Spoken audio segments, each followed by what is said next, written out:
Imagine waking up one day to find that your identity no longer belongs to you. Your bank account has been emptied, your private conversations are exposed to the public, and a stranger is using your face to commit crimes. You try to prove that you are the real you, but no one believes you. The system, the technology, and even the people you know have already accepted the imposter as the true version of you. How did this happen? It all started with a few harmless clicks, a simple agreement to share your data, and a trust in platforms that promised security. But was it ever really safe? Privacy has always been a concern, but history shows us that as technology advances, so do the threats against it. In the 20th century, authoritarian regimes used surveillance to control populations, monitoring their every move. In the early days of the internet, people willingly shared personal information, unaware of how it could be exploited. Then came the rise of social media, where users traded privacy for convenience, feeding data-hungry corporations. But the shift was gradual. What once seemed harmless, like posting photos or using facial recognition, became the basis for mass data collection.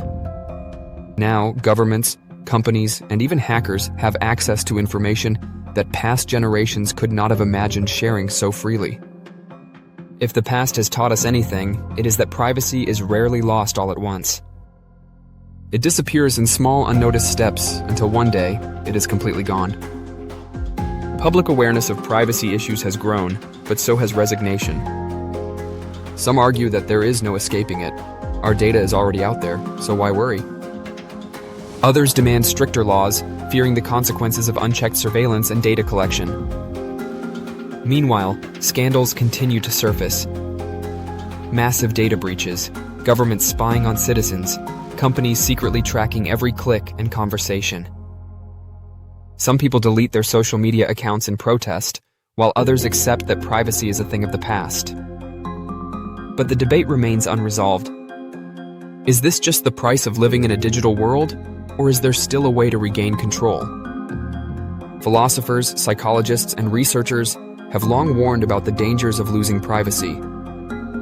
Michel Foucault, a philosopher known for his work on surveillance and power, described a concept called the panopticon. It is a system where people are constantly watched, leading them to regulate their own behavior out of fear. He argued that when people believe they are being observed, they begin to censor themselves, changing their actions even when no one is actually watching. Today, this idea is more relevant than ever. Every search, every message, every movement is potentially recorded, analyzed, and stored. Psychologists have also studied the effects of surveillance on human behavior. Studies have shown that people who feel watched tend to conform more to social norms, suppressing their true thoughts and behaviors. This is known as the chilling effect, the idea that even the possibility of being monitored changes how people think and act. Research from Harvard University found that after the Snowden revelations in 2013, online searches related to terrorism and politically sensitive topics decreased greatly. People feared that even their curiosity could put them at risk. Meanwhile, scientists studying the impact of social media tracking have uncovered alarming results. A study published by the American Psychological Association found that excessive surveillance through social media can lead to increased anxiety, stress, and even paranoia. When people know their digital footprint is being tracked, they become hesitant to express controversial opinions or engage in open discussions. This creates an environment where self-censorship thrives, limiting free speech in ways that are difficult to measure. Shoshana Zuboff, a researcher and author of The Age of Surveillance Capitalism, argues that modern digital tracking is not just about privacy, it is about control. She warns that companies are no longer just collecting data to serve advertisements. Instead, they are using it to shape human behavior, predicting and even influencing people's decisions. Algorithms determine what news we see, what products we buy, and even whom we interact with. This level of manipulation raises ethical concerns. If our actions are being subtly guided by unseen forces, are we truly making our own choices? Edward Snowden, a former NSA contractor, exposed the scale of government surveillance, revealing that intelligence agencies were collecting vast amounts of personal data from ordinary citizens. He warned that mass surveillance is not about stopping terrorism, it is about control.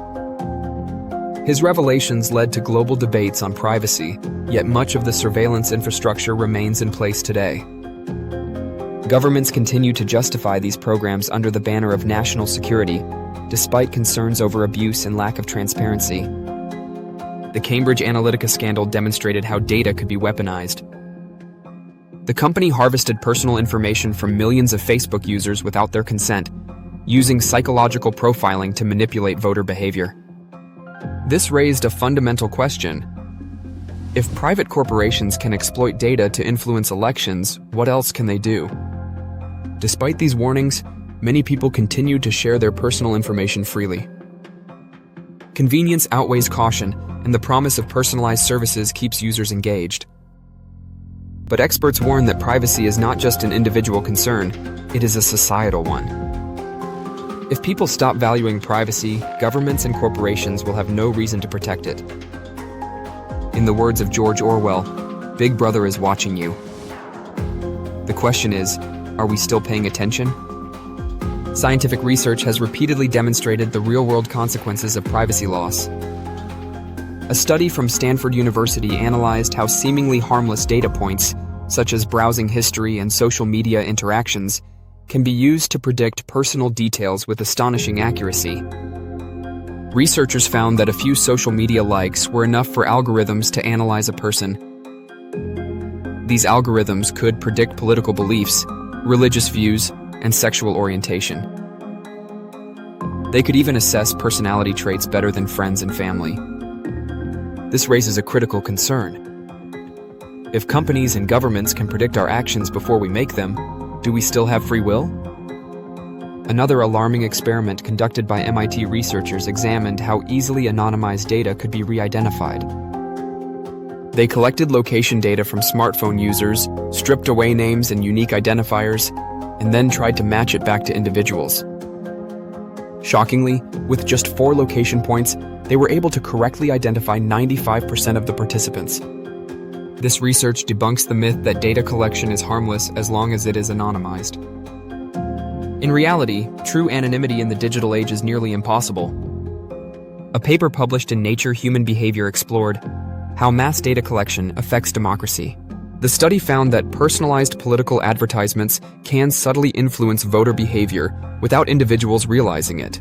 This phenomenon is called micro-targeting. It allows campaigns to take advantage of psychological weaknesses. They show different messages to different people based on their fears, biases, and emotions. When voters are unknowingly manipulated, democracy's foundation of free and informed choice is compromised.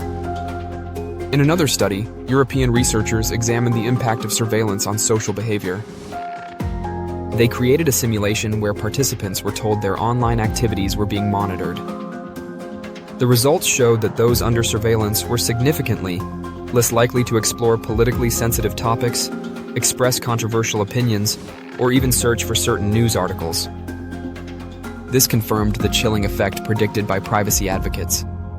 When people know they are being watched, they change their behavior, often in ways that limit intellectual freedom and self-expression. Psychologists have also investigated the emotional impact of constant data tracking. A study from the University of California found that people who are aware of corporate surveillance report higher levels of anxiety and distrust. Many participants described feelings of helplessness, believing that avoiding data collection was impossible. This sense of resignation leads to privacy fatigue, where individuals give up trying to protect their personal information, further empowering those who profit from data exploitation. Beyond psychological effects, researchers have warned about the economic consequences of unchecked data collection. A report by the World Economic Forum highlighted that data has become one of the most valuable commodities in the world, surpassing even oil. However, unlike traditional resources, personal data is collected without compensation. Users generate immense value for tech companies while receiving little to no financial benefit in return. Some experts argue that individuals should have ownership rights over their data, allowing them to control who profits from their digital footprint. Despite these findings, many companies continue to push the boundaries of privacy violations. Facebook, Google, and other tech giants have been fined for misusing user data, yet their business models remain unchanged.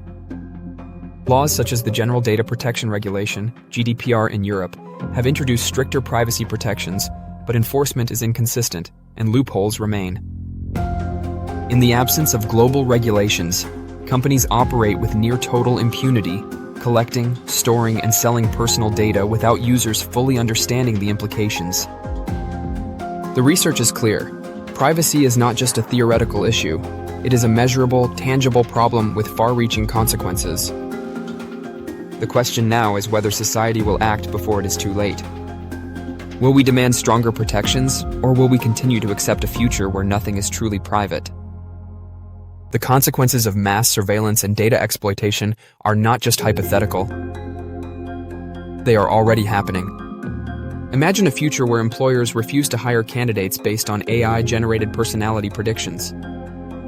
A world where insurance companies deny coverage because their algorithms predict a high-risk lifestyle based on shopping habits and GPS data. What happens when deepfake technology is used to fabricate crimes, framing innocent people with fake evidence? Or when authoritarian governments use facial recognition to track and silence dissenters? These scenarios are not distant possibilities. They are emerging realities. The erosion of privacy is not just an inconvenience. It is a direct threat to freedom, security, and human rights. Protecting privacy requires action, both at the individual and societal levels. Users can start by limiting their data exposure. They can disable unnecessary app permissions and use encrypted messaging services. Avoiding services that rely on mass data collection also helps. Governments must enforce stronger privacy laws, closing loopholes that allow corporations to exploit user data. Meanwhile, companies must be held accountable for transparency in how they collect and use information. The most powerful tool, however, is awareness. The more people understand the risks, the harder it becomes for organizations to operate in secrecy. Privacy is not just about personal safety. It is about preserving the right to think, speak, and exist without constant surveillance.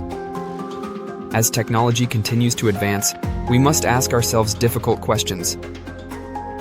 How much privacy are we willing to sacrifice for convenience? Should companies be allowed to profit from personal data without user consent?